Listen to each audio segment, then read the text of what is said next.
नमस्कार, मी डॉक्टर मच्छिंद्र बांगर महाराष्ट्रातील हवामान परिस्थिती संदर्भामध्ये थोडक्यात अंदाज व्यक्त करणार आहे। आपल्याला माहितीच आहे की आपण दीर्घावधीचा अंदाज ब्लॉग चॅनलवरून देत असतो आणि हा एक ब्लॉग चॅनलचा व्हिडिओ आहे।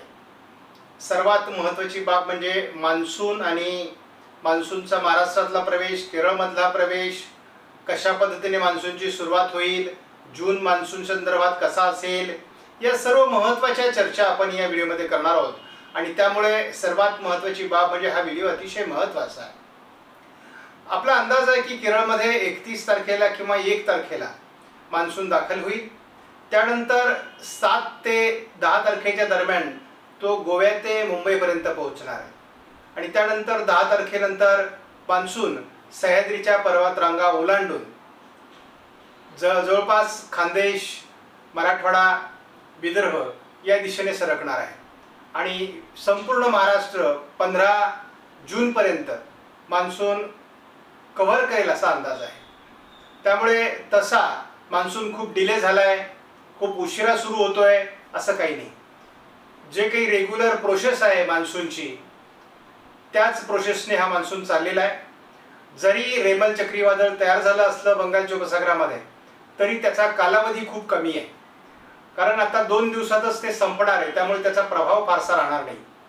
आणि या वादळामुळे पश्चिमी वाऱ्यांचा वेग वाढल्यामुळे शेतकऱ्यांना असं वाटू शकतं की आता तर पश्चिमेकडून वारे सुटलेत, आता कसला पाऊस येतो, अशी भावना शेतकऱ्यांच्या मनामध्ये निर्माण होईल। परंतु 31 तारखेपासून जसं केरळमध्ये मान्सून प्रवेश करेल तसं पश्चिमी शाखा मान्सूनची अतिशय गतिमान होणार आहे आणि मग 1 जूनपासूनच महाराष्ट्रामध्ये पावसाला सुरुवात होईल। मग ती सातत्याने पाऊस वाढत जाणार आहे। सुरुवातीचा पाऊस हा बेभरवशाचा असतो, काही विभागात पडतो, काही विभागात पडत नाही। परंतु संपूर्ण कोकण, संपूर्ण पश्चिम महाराष्ट्र, विदर्भाचा पश्चिमी भाग, संपूर्ण मध्य महाराष्ट्रातील जिल्हे आणि उत्तर महाराष्ट्रामध्ये केवळ धुळे जिल्ह्यामध्ये पावसाचा प्रवेश होणार आहे। मराठवाड्यामध्ये जालना आणि छत्रपती संभाजीनगर, बीड, परभणी, नांदेडचा काही भाग, लातूर आणि धाराशिवमध्येही पावसाचं वातावरण राहणार आहे। त्यामुळे थोडा कमी अधिक प्रमाणात हा पाऊस राहील। मात्र एक लक्षात ठेवा, मी सुरुवातीपासून सांगत आलोय की ज्या ठिकाणी अवकाळी पाऊस यावर्षी जास्त झाला त्या ठिकाणी मान्सून थोडा दगा देण्याची शक्यता आहे आणि तो प्रदेश आहे पूर्व विदर्भ।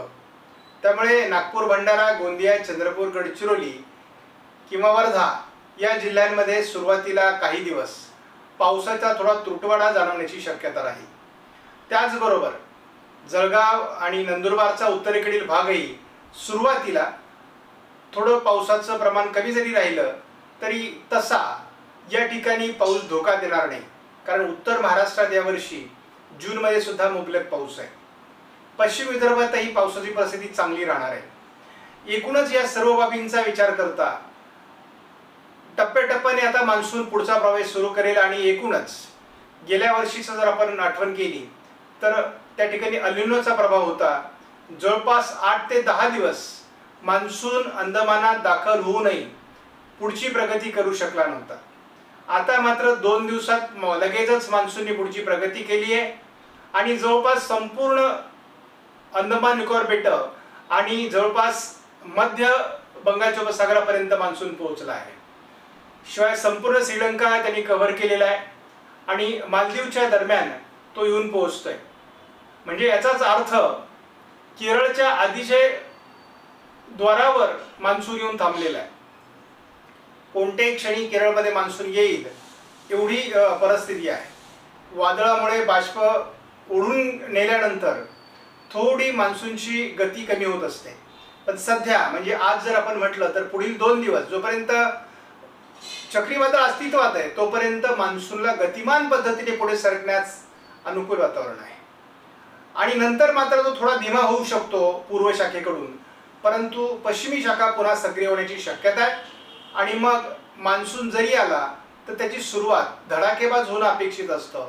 तसं जर झालं नाही तर मग तो पुन्हा सक्रिय मान्सून होऊन बरसण्याला वेळ लागतो, कारण पुन्हा एखादा कमी दाब, पुन्हा एखादी चक्राकार स्थिती, पुन्हा एखादं डिप्रेशन तयार व्हावं लागतं आणि मग त्याचा प्रभाव निर्माण झाल्यावर पुन्हा पावसाला सुरुवात होते। परंतु यावर्षी कमी कालावधीचं चक्रीवादळ निर्माण झाल्यामुळे मान्सूनवर त्याचा फार विपरीत परिणाम होणार नाही.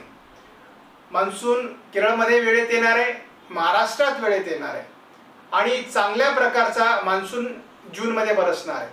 आपल्याला खात्री आहे की जूनमध्येच जवळपास 70 ते 80% पेरण्या महाराष्ट्रातील शेतकऱ्यांच्या झालेल्या असतील. बहुतांश भागामध्ये पेरणीयोग्य पाऊस जूनमध्येच होणार आहे. साधारणपणे पावसाचा प्रभाव हा 20 तारखेपासून पुढे अधिक वाढेल, परंतु 15 ते 20 या दरम्यान देखील महाराष्ट्रात चांगला पाऊस आहे. 1 तारखेपासून तर 15 तारखेपर्यंत देखील महाराष्ट्रातील अनेक जिल्ह्यात समाधानकारक पाऊस झालेला असेल. परंतु पेरणीचा निर्णय घेताना शेतकऱ्यांनी कमीत कमी चांगल्या जमिनीमध्ये 1 वीत ओल किंवा जर जमीन हलकी असेल तर अर्ध्या फुटाची ओल असणं अपेक्षित आहे, जेणेकरून पेरलेल्या पिकाची मुळी ही कोरड्या भागात गेल्यास ते पीक जळून जातं. असं होणार नाही याची काळजी घ्या. आणि बरेच शेतकरी धूळ पेरणी करतात. धूळ पेरणीसाठी मात्र 10 तारखेनंतरचा कालावधी हा जास्त चांगला आहे. आणि गेल्या वर्षी आपण एक अनुभवलं होतं की पर्जन्यछायाच्या प्रदेशामध्ये मान्सून खूप कमी बरसला होता. म्हणजे अगदी त्या ठिकाणची नांगरट सुद्धा मोडलेली नव्हती, एवढी दुर्दैवी परिस्थिती गेल्या वर्षी होती. यावर्षी मात्र सुरुवातच पावसाची पर्जन्यछायाच्या प्रदेशातून होणार आहे आणि त्यामुळे एक समाधानाचं वातावरण आमच्या शेतकऱ्यांमध्ये राहणार आहे. एकूणच सर्वांना विनंती आहे की मान्सूनची सुरुवात आहे, सर्वत्र सारखा पाऊस पडत नाही, ढग दिसतात परंतु खाली तेवढा पाऊस पडत नाही आणि त्यामुळे मग अंदाज थोडे मागे पुढे होण्याची शक्यता असते. त्यामुळे ही सर्व बाब शेतकऱ्यांनी गृहीत धरून अंदाज बघावेत आणि आपल्या शेतीचं नियोजन आपल्या अनुभवानुसार करावं.